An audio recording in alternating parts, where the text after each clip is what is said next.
Magandang oras mga kababayan, mga ka-Golden Boy. Update tayo ngayon tungkol sa nangyayaring butuhan kanina sa Kongreso at sa Senado. Well, sa Senado ay overwhelm ang minority.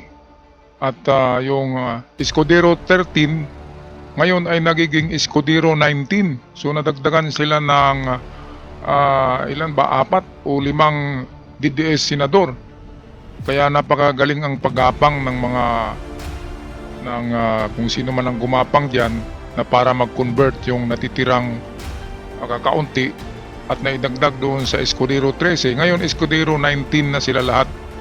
Kaya 5 na lang ang hindi makadidies na senador diyan sa Senado ngayon. Kaya itong nakakabahala. Kaya ang Senado ay kay Escudero na yan.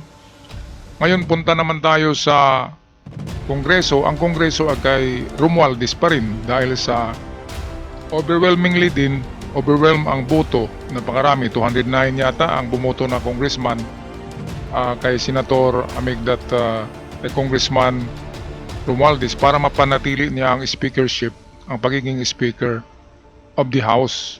Kaya nag-walk out si Pulong Duterte, nag-walk out kasi hindi nila nagapang, hindi nila nabayaran yung mga karamihan ng congressman kasi diyan ay pro-government yan, hindi yan mga DDS sa Kongreso. Itong talagang Senado ang napaka-problema. Kaya ang gulo na ito, nabangayan ng DDS tsaka PBBM, hindi na ito matapos. Kapag ganyan na ang Senado ay hindi hati ang Senado ay majority DDS, ang Kongreso naman ay majority PBBM, so meron talagang labanan. Kaya wala, hindi matigil tong gulo na ito. Kailangan ng divine intervention. Kailangan ng mamagitan na Diyos. Hindi na tumakaya ng kung merong mamagitan na international na sabihin natin korte, di ba? Mabawasan yung dalawang makuha diyan sa Senado, si Bato at saka si Bongo. Ay kapag nakuha ang dalawa, kukunti na lang sila, di ba? At wala nang mga gumagapang pa para i-convert pa yung natitirang mga matitinong senador. Kaya ito ang balita, courtesy sa atin ng UNTV, atin na panoorin. There are 19 votes in favor of Senator Francis Chis Escudero and 5 votes in favor of Senator Vicente Soto. Senator Francis Chis Escudero is therefore elected President of the Senate. Ayan, so napakawalang hiya. Pati yung nagsalita, di ba, si Jinggoy, DDS din Ilang bilyon kaya ang naibigay, di ba? Alam niyo mga kababayan, mga ka-Golden Boy, dito pumapasok ang China. Wala kasing niyan Ang China ay nagbibigay yan ng suporta talaga sa mga Duterte, kay Digong at kay Sara. Kaya dito ibinuhos ng China ang kanilang pera para mapanalo nila ang mga DDS dyan sa Senado at para mailuklok muli at hindi ma-impeach si BP Sara para pagdating ng election 2028 ay magiging presidente si Sara dahil nga bumuhos ng pera ang China para lang mapanalo ang mga Duterte para makuha ng China ang gusto nila sa Pilipinas. Ayan ang katotohanan yan. Ang tawag dyan kay Sara ay Manchurian candidate, ibig sabihin kandidato ng mga inchik. Ayan ang nakatagong sikreto kung bakit marami ang nag-convert na magiging DDS diyan sa Senado dahil nga nakatanggap yan. Klarong-klaro, bakit ka naman mag-convert? Bakit mo naman iwanan ang mamamayan? Bakit mo naman linlangin ang sarili mo? Kung bigyan ka ng 5 billion, di ba? Ayaw mo ba? Kaya sa pera, kunti lang ang hindi masilaw. Hindi masilaw. Yung inoopera nila, ang sino mang binayaran dyan ay yung medyo nagdalawang isip. Pero yung mga loyalista talaga sa gobyerno, katulad ni Hontiveros, ni Subere, ni Coco Pimentel, ilan ba sila dyan? Si Grace Poe. Yung mga loyalista sa gobyerno, yun ang mga matitinong isip na hindi talaga matitinag kahit nabuhusan pa ng isang toniladang pera ay hindi natitinag. Pero itong iba nasisilaw kaagad. 1 billion lang, 1 billion ay ibininta na ang sarili pati na ang mamamayan pati na rin ang bansa, kasi kapag nakabalik yung mga Duterte na yan, ang Pilipinas ay unti-unting mapatsay na. At iwanan nila ang ating alyansa with the United States of America. Yun ang ginawa ni Digong eh. Iniwanan ni Digong ang Amerika, and then doon siya kumukonek sa China. Kaya sa panahon ni Donald Trump ay mahina ang koneksyon ni Trump sa Pilipinas. Kasi si Digong ang namamahala pro-China. So ito, atin pakinggan kung ano man ito sasabihin dito sa Senado nitong Chis Escudero na ito. Nako, may muka pa nun ay harap sa taong bayan. Grabe naman yan na panlilin lang. Narito ang UNTV, atin na panoorin. Sir, ano-ano ang paliwanag ng mga senador at bakit nila pinili ang liderato ni Senador Escudero? At sino-sino naman ang mapupunta sa minorya? Tatlo lang ang mga senador na nagbigay ng talumpati bilang pagsuporta sa papapatuloy ng liderato sa Senado ni Senate President Francis G. Escudero. Ito ang binigyan diin or numbers don't lie. Ito ang binigyan diin ni Senador Joel Villanueva sa pagnomina nito kay Senador Escudero sa Senate presidency matapos ang makataysayang pagpapasa ng 216 na batas sa ilalim ng kanyang liderato sa third regular session ng nakaraang Kongreso. Bukod dito, sa panahon niya na inaatake ang Senado dahil sa magkakaibang pananaw sa impeachment, ay nanatili siyang nakatayo at ginabayan ang Senado sa tamang direksyon. Tamang direksyon ba yung si Sara ang protektahan mo? Nakakahiya ka naman, ang kapal ng mukha at kilay mo. Kilay mo ay tattoo lang eh. Ito mga kababayan bakit nga ba malakas talaga ang DDS dyan sa Senado? Kasi nandyan ang dalawang may kaso. Nandyan ang dalawang senador na kukunin na yan ng ICC ngayong September. Ang balita ko, September, sabi ni Trillanes. Kaya kahit pera nila Bongo at ni Bato ay kanila yan isusugal para makuha nila ang majority ng Senado. Kasi ito na lang ang kanilang huling kapit ang Senado para maproteksyonan sila kapag arestuhin na sila ng Senado, amigdat ng ICC, ay makapagtago sila sa Senado. Yun ang sabi ni Chis Escudero, na protektahan niya ang mga lahat ng senador na huhulihin ng ICC at kupkupin niya sa loob ng Senado. So yan, ito ang huling nila baraha ang Senado. Kaya buhos ng pera si Bongo, maraming pera yan. Buhos ng pera si BP Sara, buhos ng pera si Bato de la Rosa, at palagay ko ay talagang binigyan niyang mga diyan. Yung mga nag-convert na bago, di ba? 13 sila noon, 11 yung una, naging 13, and then ngayong 19 na. So merong nadagdag na 6, at napakawawa naman ng kaawa-awa ang minority dahil 5 lang sila. Sino ba yung 5? Of course, Hontiveros, Mig Subere, Grispo, sino ba yung dalawa, mga kababayan? Bam Aquino yata, sa Kiko Pangilinan. Diba? Hindi ako tiyak diyan. So ito ang nakakagulat, nakagigimbal na katotohanan na ang Senado ay nasakop na ng DDS. Kung sabi ni Bato de la Rosa, ang mamamayan ay forces of darkness dahil gusto lang ma-impeach si BP Sara. Well, sa ngayon nakikita ko na ang forces of darkness sa ating gobyerno ay ang Senado. Ngayon ang ating natitirang pag-asa ay ang Kongreso kasi magkapareho lang ito na legislative branch ng ating pamahalaan. Ang Kongreso ay lower house, upper house ang Senado na gumagawa ng batas.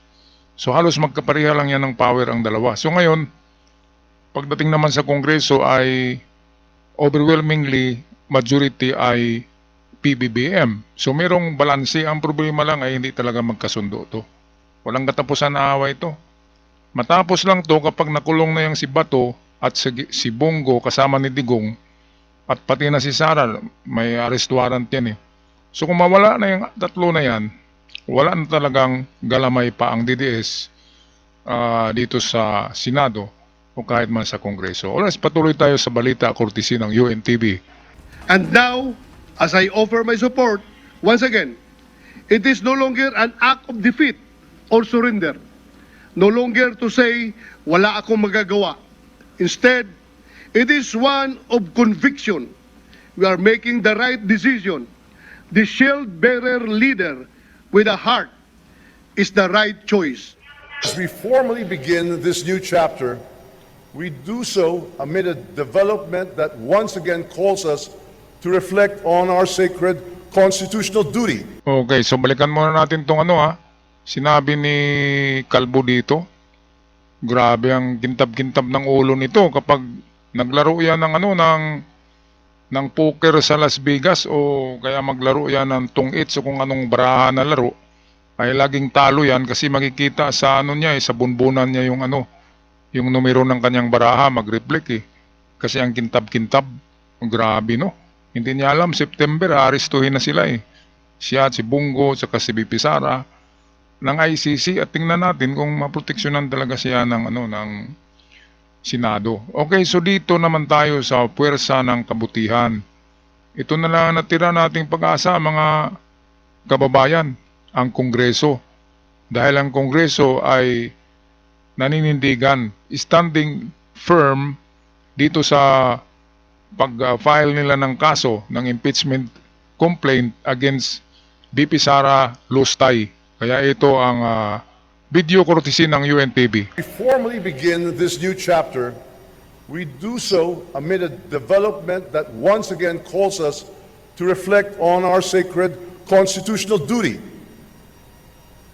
The Supreme Court's decision on the impeachment case filed against the Vice President.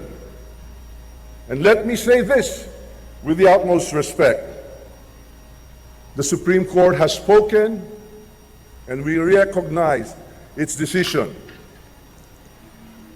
But let it never be said that the House of the People bowed in silence. Ayan, magaling din pala magsalita tong si Romualdez. The people and the Congress will not bow to the Supreme Court. So dito binanatan niya kaagad si BP Sara Kaya lumabas si Pulong. Nandiyan si Pulong kanina, lumabas. Baka banatan siya ni Romualdez Kung pwede lang sana gagawa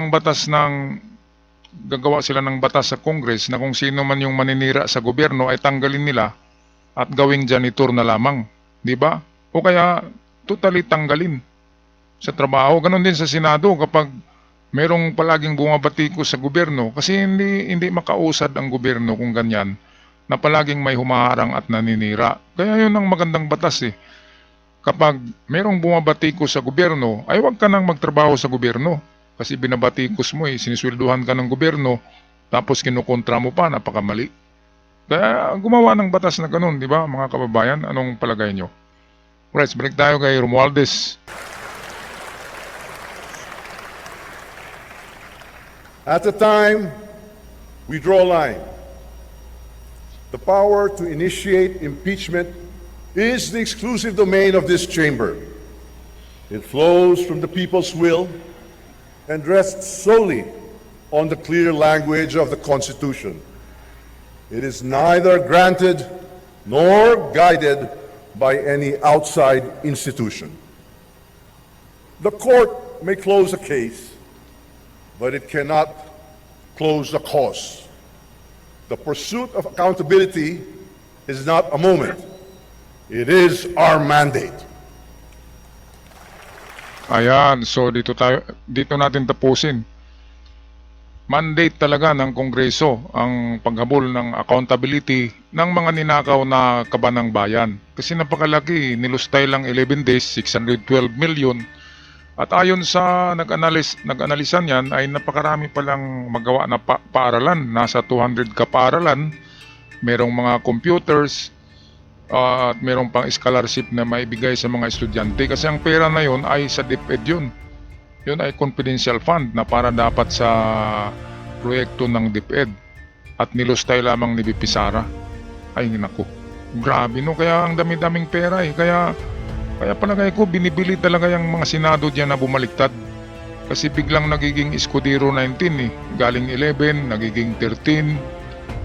Kaya gapang talaga sila BP Sara ng pagbili diyan ng mga buto para mapanatili nila at hindi sila makulong, para mapanatili nila ang target nila na magiging Manchurian candidate ng China. Yan ang kabahala. Kahit si Donald Trump, sinabi ni Donald Trump na noong panahon ni Digong ay nalihis kayo ng landas. At hindi yung kasalanan ni PBBM, kasalanan ni Digong.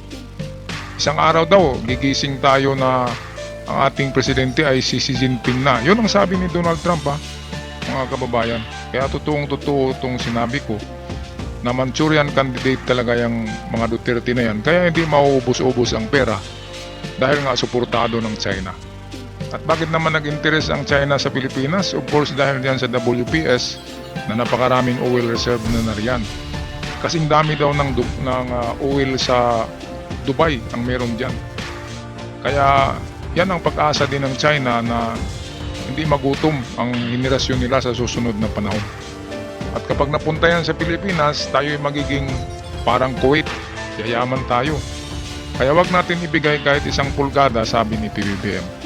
Alright, anong palagay nyo dito sa nangyari ito, mga kababayan? Kayo ba'y masaya na ang Senado ay nagiging DDS? Pag-comment sa ating comment section down below at sa mga bago pa lamang at nag-alinlangan, pisilin nyo na ang red button na subscribers button para palagi tayong updated kung meron tayong mga bagong uploads. Hanggang sa muli, maraming salamat sa lahat. God bless the Philippines.